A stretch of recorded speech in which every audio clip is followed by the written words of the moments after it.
What's up, guys? Welcome back to another episode of HW Hockey. We're here today with Anthony DeMarco. Ant, how's it going, man? You've had a pretty big year this past year. What's new, dude? How's your season going? Hi, man. Appreciate it. Good to touch base with you. Been a while. Yeah, it's summer. Dog days of summer for sure. That's why I've been doing the mailbags over at dailyfaceoff.com. But I think it's the first time that we've touched base since I made the jump from the fourth period over to Daily Faceoff. It has been a while, and we're both busy, but I mean, you're definitely doing some big things now with the Daily Faceoff. Congratulations again on that. But what we're going to talk about today is the Owen Tippett rumors. Put out a video last week, touched on an article written by Michael Gello of the Hockey News. What are your thoughts on that? So we're going to get to that. Let's talk a little bit about what Owen Tippett means to the Flyers first. And then is this something that you can maybe foresee happening in the future, or are you just going to disapprove these rumors, if you will, straight away? Well, I don't know what Michael Gello wrote exactly, if it was anything he was hearing or just like theorizing a potential fit. And look, I think from what Owen Tippett means to the Flyers right now, in my mind, if you look at his cap hit and his productivity over the last several years with the team, he's a second line winger. And, $6.2 million for the next, he's going to be in year two of a 7-year contract or an 8-year contract. I think that's going to be the going rate for probably a low end second line winger in maybe 3-4 years from now. Like when the salary cap is north of $110 million a year, 6.2 million will be just that, like an above average middle six guy, let's say. And maybe not stylistically, but I've always kind of like related Tippett's impact to a roster much like Joffrey Lupul's when he was with the Flyers from 07 to 09, as just like a streaky guy, will get you 25 goals, 50 points, but will always have that potential to really go on a tear and be like that fringe first line guy. And if that's what Owen Tippett is for the Flyers at that cap hit, I think it's more than okay. I think now that you have Matvei Michkov in the fold, Travis Konecny still a top line player, Porter Martone is on the way. I don't think the Flyers need Tippett to be that high end first line winger. If he can just settle in as that like 50 to you want some more consistency in his game, I think. Maybe you want him flirting with the 30-30 as opposed to the 25-25 point totals. But I mean, I think if he could just be a solid 50 to 60 point guy for that second line and also provide a different element on the wing. Michkov a bit undersized, Konecny a bit undersized. I've heard from people within the organization that they really like the diversity that Tippett brings to that lineup in the top six on the wing. So, I mean, for me, as long as Tippett doesn't completely fall off a cliff, he's a second line guy for this team for the foreseeable future. I got to agree with you. I like Tippett. I think he's going to be, well, he is one of those guys where you mentioned he'll go on a tear, but he'll also frustrate you at times. Like there are knocks on his hockey IQ, which, Yep. Look, he's not getting paid like a top line guy. He's getting paid 6.25 for the next 7-8 years, as we mentioned. I think where people are starting, if there is a window to move him, it could be this season. He's got a no movement clause, I think it is. It starts for 3 years after this season. So if they are going to move him, it would have to be this year. And look, you would know better than I would. I don't get the idea that the Flyers are looking to move on from Tippett. They signed him to that massive deal. But if there are other teams and other fans looking at Tippett, if they can offer something, they would have to offer something to blow the Flyers away to get Tippett, right? Like the Flyers aren't looking to move Tippett to move him. Yeah, no, exactly. Like I would say that there's a close to 0% chance that Tippett is traded before next offseason. Like Danny Brière has said it, I believe Keith Jones has said it, that this is a part of the rebuild, that they're done with the subtraction. Now, that's not to say that every player currently on the roster will forever be here, but I think the Flyers are in that final year now of seeing what they have. The first year of Rick Tocchet, the last year of kind of being hamstrung by the salary cap. We know how much cap space they're going to have next summer, with all the buyouts coming off the books and the retained salary coming off the books. So if, let's say, Tippett has another mediocre season, and it's next June, and we're getting into draft time and free agency time, and Matvey Michkov has a breakout year as a top line elite guy, and Konechny is still a consistent 70 to 80 point guy, and Tyson Forster takes a step, and Alex Bump takes a step, and now you have Porter Martone knocking on the door. Maybe that's when you have a conversation about Owen Tippett before that big time trade protection comes into the fold. But it's just that between now and the end of the season, I don't think the Flyers are in a position to move off of Tippett, because I fully believe the Flyers want to take a significant step this year. Mm-hmm. I don't think that they want to tank for McKenna or still sell off assets like they did with Lawton and Farabee and Frost. They've been very transparent that that part of the rebuild is over.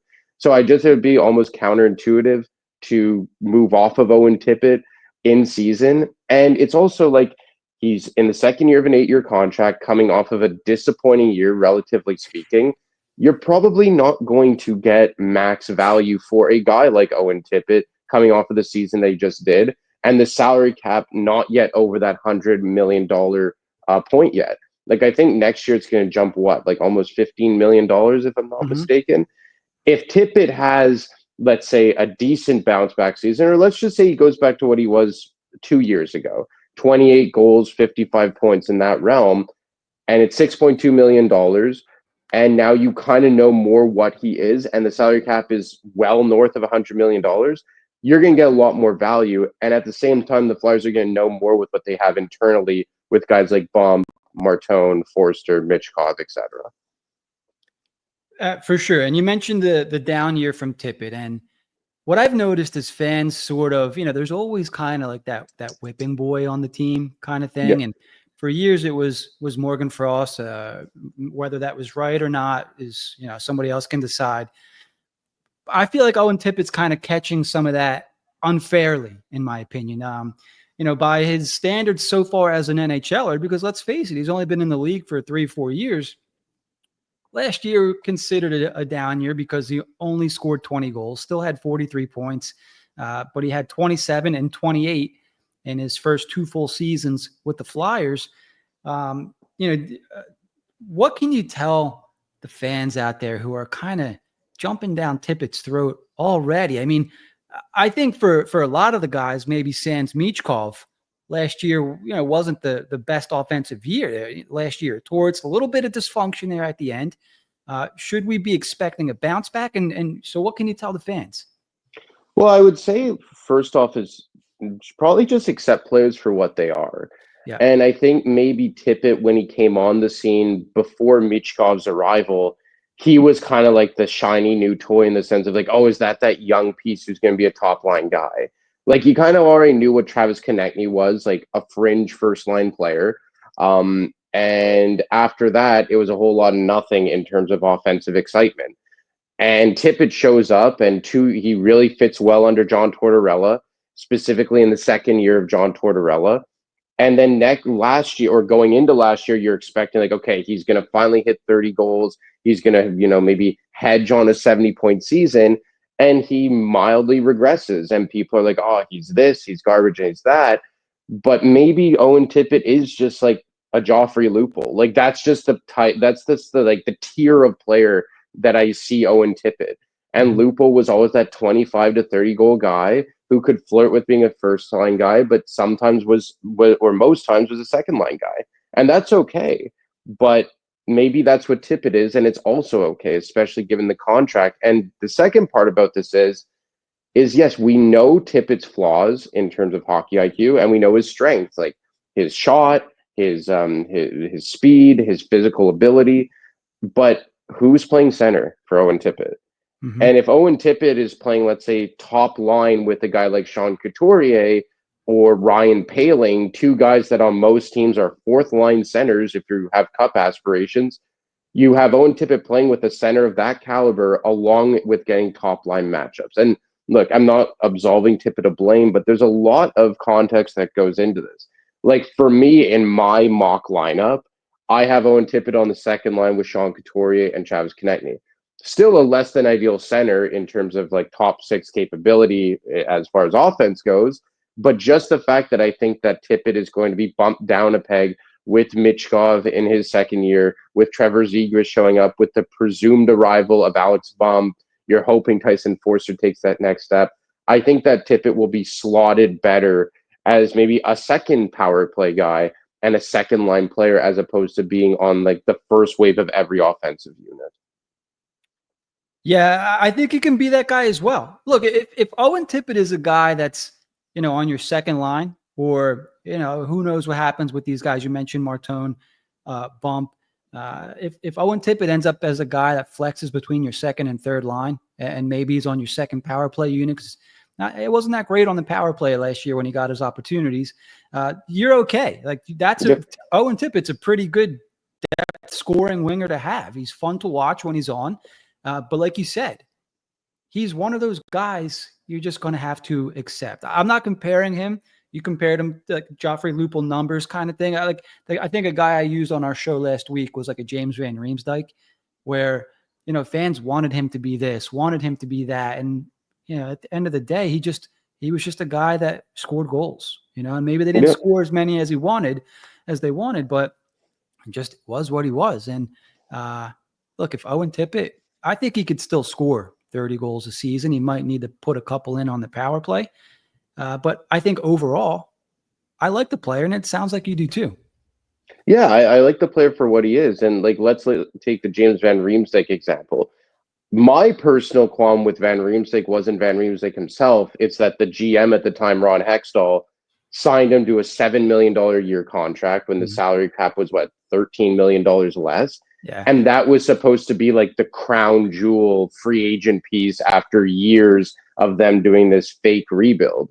So it was almost just like Van Riemsdyk was almost like a microcosm of the entire Hextall era, like just a complete slap in the face.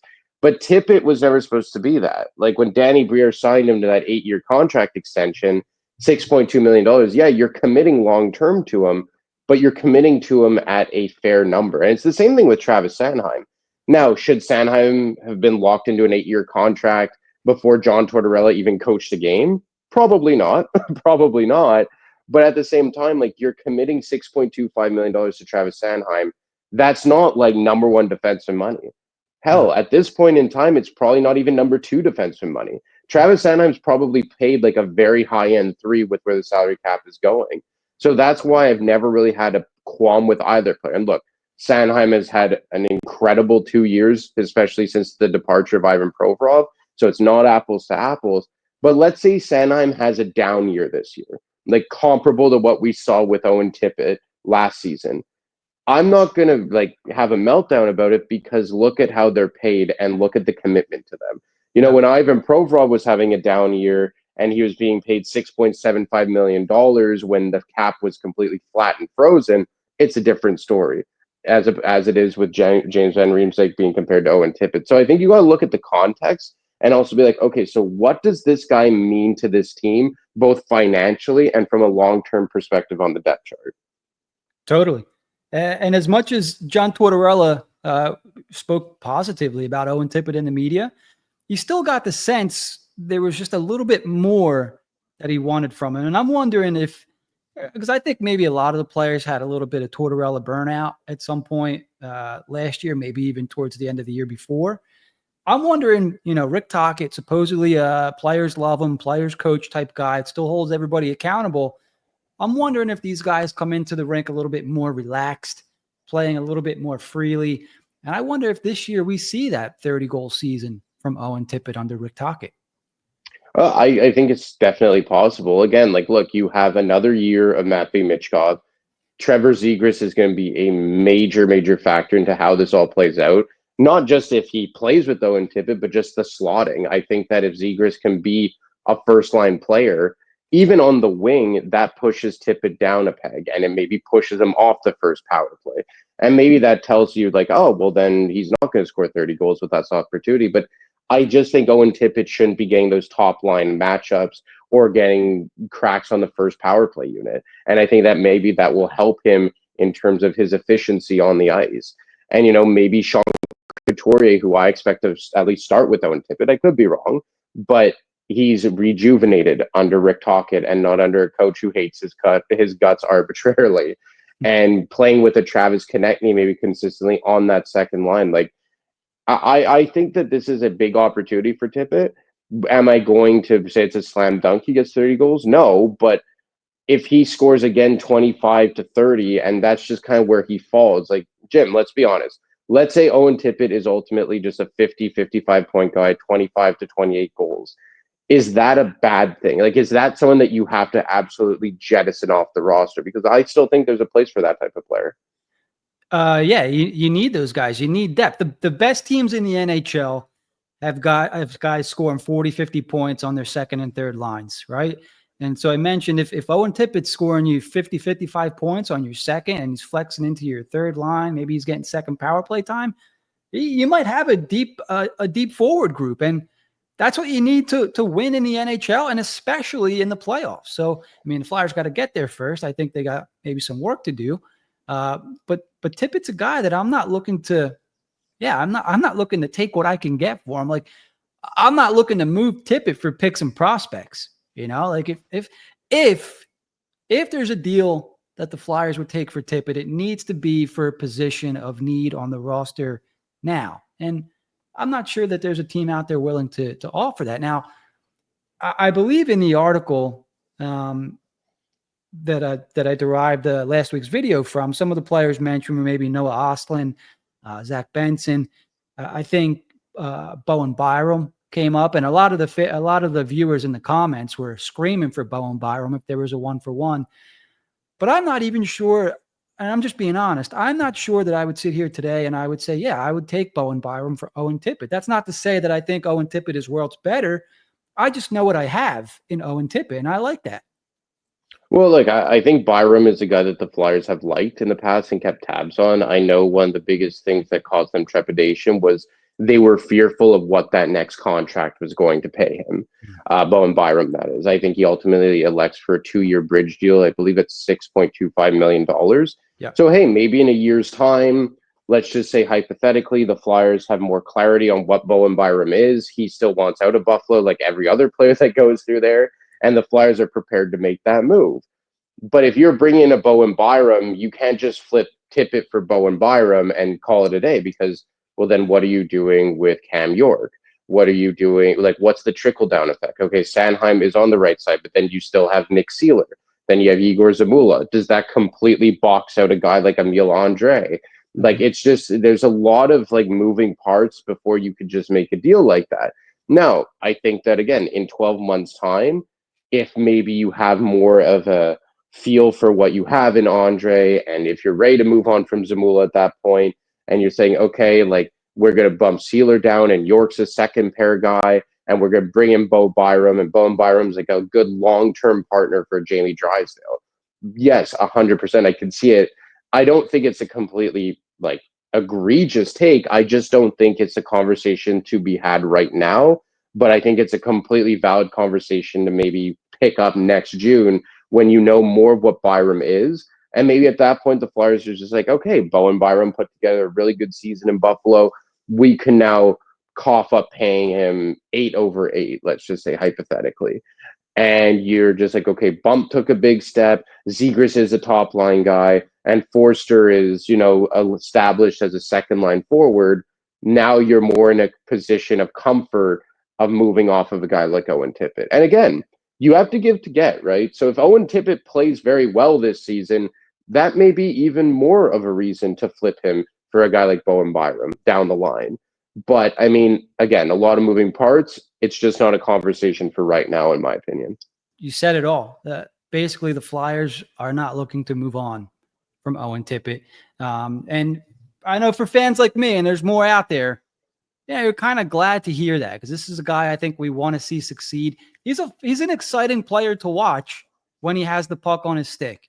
And as I think for Flyers fans, for so long, we just needed a reason to watch. And to me, Owen Tippett is one of those reasons to watch on a nightly basis when he's on because he's a fun player, Yeah, and look, like I said, I think Owen Tippett was a guy who was before the arrival of Michkov was kind of like that excitement. He was like that glimmer of hope because yes, we always knew what Travis Konechny was, but like it's been there, done that. Konechny has been just a consistent top line guy for years now. But I think Tippett was like that excitement, that when he was having those breakout years, like that was even before Forster's arrival full time on the roster, and Brink was just a rookie and stuff like that. But now you have Matvey Michkov. Now you have Trevor Zegras. Now everyone's, super hot and heavy over to Alex Bump. And it's just like, okay, like Tippett's garbage, like just cast him aside, which I understand, because it's like you have all these budding stars and, Tippett plateaued. He's just a second line guy. That's no fun anymore. You have Michkov, who maybe is Kucherov light, and Zegras could actually be that long desired top line center, and Alex Bump is this new NCAA crown jewel. So okay, we're done with Owen Tippett now, and maybe Owen Tippett is just that second line guy. But again, you need good second line players. Like on the best teams, you need those consistent second line contributors. And you look at the Florida Panthers, let's say, and look, I'm not going to compare all this stuff, but okay, Carter Verhaeghe obviously is playing on their top line. But maybe Owen Tippett could be a Carter Verhaeghe if he's playing with Alex Barkov, and Matthew Tkachuk, guys like that. So I mean, I always say that you have to look at the context of everything as well. If Owen Tippett was playing left wing with Barkov and Sam Reinhart, could he not maybe be having a similar impact to a Carter Verhaeghe? But no, he's been playing with Sean Couturier and Travis Konechny in top line matchups. So I think oftentimes you also have to look at the context of everything. And there is a time and place for these guys, because if, let's say, you move off of Owen Tippett, and let's just say hypothetically, Tippett was to go get traded to the Toronto Maple Leafs, and he's playing on the second line with John Tavares and William Nylander. What kind of impact do you think Owen Tippett's having there? Or if he's playing on the top line with Matthew Knies and Austin Matthews, I think we're having a very different conversation. I would agree. I think you're right. It was maybe shiny toy syndrome. The Flyers have all the, Michkov, Zegras, all these other guys we're looking at now. And it's like, who don't we want to play with anymore? And maybe Owen Tippett's that guy. Yeah. And I don't even think it was you brought up Morgan Frost, right? But I think another whipping boy on the team that's similar is Cam York right now. Like everyone is just like, oh, Cam York isn't what we thought he was. And yeah, maybe he's not. Like I think there was a misconception from the Flyers, specifically when Chuck Fletcher was still running the show, that he was going to come in and be like a power play quarterback and like this big point producer. But maybe he's just in all situations Devon Toews type of defenseman. Not quite as good, but that type of player. Sure. And that's okay. But if Cam York is just a quality second pair guy, that's not bad, and he's being paid accordingly. He got paid what, $5.1 million, I believe it was. Yeah. Very fair contract. I think the one thing that Jones and Brière have done brilliantly in this is sign guys to fair contract extensions. But like, if York is just a second pair defenseman, that's perfectly okay. But again, that's a question maybe for a year from now. Like, okay, York is a quality second pair guy, but we need to, find that top pairing guy. Like maybe you move on from a Cam York at that point. Yep. But at the same time, if you bring in a Bowen Byram, who is a fringe first pair guy, to pair with a Drysdale, and that could kind of slide York and Sanheim down to a second pair, because I think we could all agree that York and Sanheim is probably an elite second pair if you're trying to win a Stanley Cup. But York probably gets exposed too much as a top pairing guy, much like Tippett has been exposed as a first line guy. You're hitting the nail on the head right there, man. You're preaching to the choir with York there. And it might sound like, I think to certain ears, that might sound like negative talk. I think it's just being realistic. It's, and I think when people hear, oh, this guy's just a second pair guy, you're a second pair guy in the NHL. Like, you're still a very good hockey player. You're just not, on a night, like you said, if you're looking to make a Stanley Cup run, if you want to make a deep run in the playoffs, these are second line, second pair guys. If they're your first pair, first line guys, you're probably not a very good team. So to have an Owen Tippett playing on your second line means the Flyers are getting better. We don't need to move these guys. It means they have better talent ahead of an Owen Tippett is what it means to me. And right now we know that Cam York is kind of, even Sanheim is, it's top pair by default on a very good team. Maybe those are second pair guys. Maybe Sanheim's a second or a third pair guy. I'm not third pair. I'm sorry. A number 2 or number 3 defender. But yeah, man, you said it. I think you hit the nail on the head with that. Well, like I look at that, like if we look at the blue line for a second, the difference between Tippett and York is the Flyers don't have a slam dunk top pairing guy on the way to replace a Cam York. Nope. As opposed to Tippett, you're just like, well, Michkov's better. Konechny's already better. Bump can maybe challenge him for a second line role eventually down the line. Forster's probably already knocking on that door. Like you see a succession plan to Owen Tippett in place just because of what they already have in-house. With York, in a year from now, I don't know if you can move off of Cam York. Just like, look, he's not a huge guy, but he's not small by any means. I think he's 6 foot. The Flyers already don't have the biggest blue line in the world.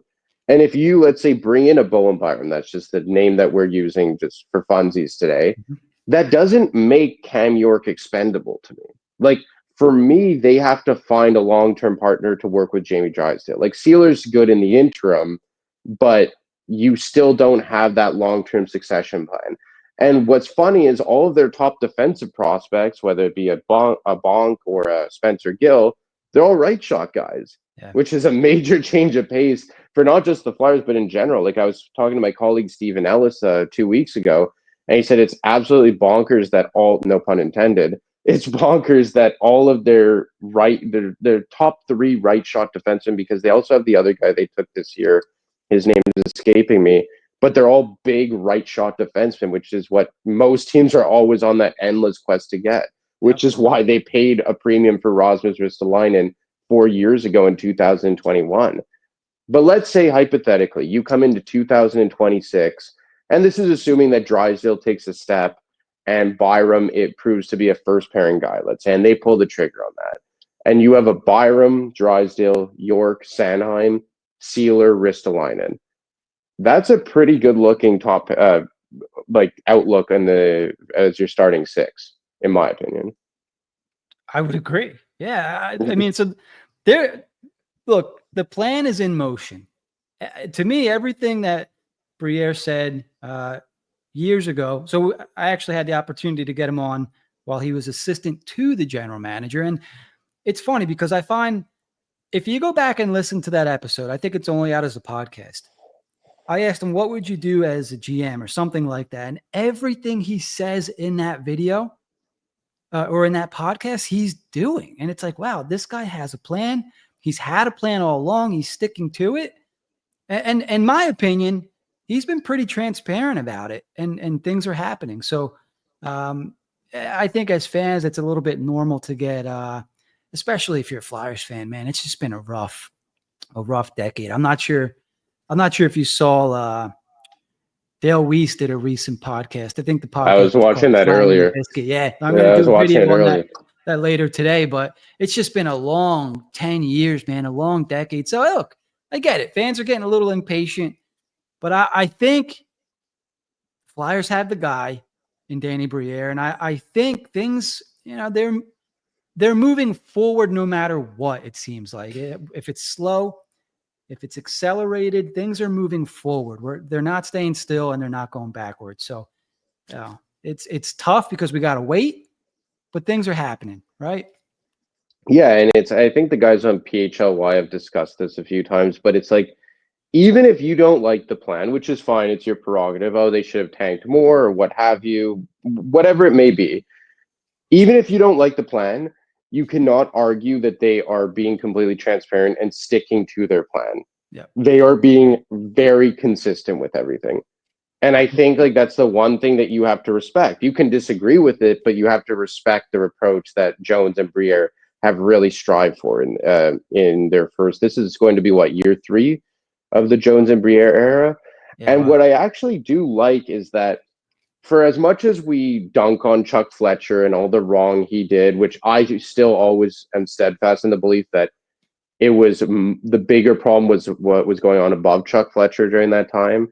Like when the brain trust was Dave Scott, Paul Holmgren, Bobby Clark, and all that. And he was just kind of being thrown to the wolves in a lot of way. And again, not saying that Chuck Fletcher was the greatest GM, but I do think the problems were much above him. Right. There were a lot of positives of that era. Like a lot of the players that the Flyers still have on the roster come from that era. You know, the Sanheim contract, Owen Tippett trade, stuff like that. And specifically keeping Brent Flair in place. And what Brent Flair has been able to do in terms of drafting and really zeroing in on specific guys. And I think Danny Brière has just really corrected and in some capacity perfected what they were trying to do under Fletcher. And it seemed like under Fletcher, they were trying to do that rebuild on the fly approach, the famous or infamous "it's a retool" Charlie quote. But now under Brière and Jones, with the having the chains taken off from Dan Hilferty and that new approach from ownership, they've really been able to zero in on all the positives from the Fletcher era and just go forward with it, as opposed to all the half measures that we were seeing under Dave Scott and Chuck Fletcher. No, that's well said. Once again, I think you hit the nail on the head with that. It's just the moves that are being made. Like it just looks like there's thought, there's foresight behind a lot of the moves, instead of just signing Kevin Hayes, Band-Aid, trading Nolan Patrick and Phil Myers for Ryan Ellis, Band-Aid, and that just blew up in their face, like the Nolan Patrick pick did back in Hextall's day. But you could just see the foresight. Like, if you read into what they're doing, you can see what the plan is. Like, you could see it a year or two ago. Like, oh, all right, they're building towards this moment, towards this season. Cap opens up. They're making these moves. But I could talk to you about this stuff all day. There's not too many people better to talk to about Flyers hockey, especially when insider information. So I really appreciate you taking the time here. We mentioned maybe a half an hour, a little bit over. So we're going to wrap this one up, man. Where can everybody find your work on social media? Where are you writing these days? What are you up to? What do you got in store for next year? So obviously dailyfaceoff.com. Just been doing the mailbag over the summer. Not much to talk about, to put that approach. Only doing it once a week. That drops on Thursdays. I believe after Labor Day, probably closer to mid-September, we're going to ramp it up a bit. In my for me and for Daily Faceoff as a whole, I will be going up to 2 times a week, which is what I was doing last year. And obviously on Twitter at @DeMarco25. And be sure to catch all the Daily Faceoff stuff. Daily Faceoff Live with Tyler Yaremchuk, the Rundown with Jason Greger, and a rotating cast of hosts. And it'll be a lot of fun. I think I'm not at liberty to say, but there'll be a familiar face or two popping up on Daily Faceoff this season. Specifically for me, a very familiar face will be popping up on Daily Faceoff consistently. So yeah, be on the lookout for some new blood being injected into the veins of Daily Faceoff. Outstanding stuff, man. Looking forward to it as always. So yeah, we'll let you run, man. Thanks for tuning in, everyone. If you enjoyed our short episode here with Anthony DeMarco, make sure you subscribe and help us on our quest for 2,000 YouTube subscribers. Like and leave a comment for us on YouTube. Set alerts so you're the first to know when we drop a new show. And for all of our latest episodes, articles, and updates, you can head over to hwhockey.com. For Anthony, I'm Jim. Don't forget to keep it high, keep it wide. We'll see you next time on HW Hockey.